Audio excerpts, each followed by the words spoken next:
Tere bulaşan sperm. Şimdi bu terin vajinanın girişinde olduğunu düşünüyorum. Tamam, vajinanın da nemli bir ortam olduğunu düşünüyorum. Sperm saniyede 25 mikrogram gidiyor.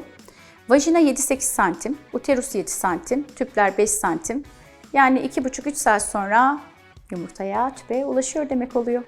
Yani o kadar da hani dışarıya bulaştığı zaman gebe kalmıyorum diye düşünmeniz yanlış. Gebe kalma potansiyeliniz var. Hamileyken hamile kalınamaz. Böyle bir şey yok. Ama dünya literatüründe 1 ya da 2 tane vaka bildirilmiş.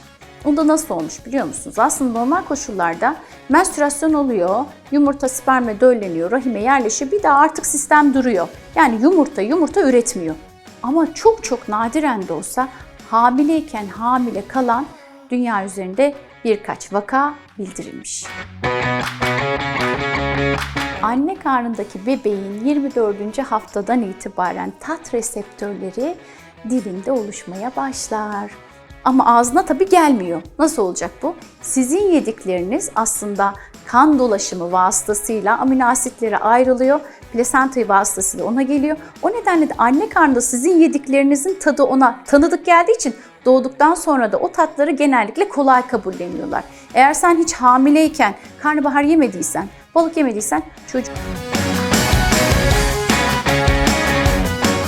Yani aslında buna benzer işte Çin takvimidir, yok işte dolunaydır, yok eşime şunu mu yedirsem, yok eşime bunu mu yedirsem. Aslında bunların tıpta hiçbir karşılığı yok, hiçbir çalışması da yok. Ama kız çocuk istiyorsan hani ülkemizde yasal değil ama başka ülkelerde tüp bebek yöntemiyle çocuk sahibi olabilirsin. Allah'ın verdiğine bence karışmamak lazım. Cinsel yolla bulaşan hastalıklar her iki partnerden de gelebilir. Yani kadın da taşıyıcı olabilir, erkek de taşıyıcı olabilir.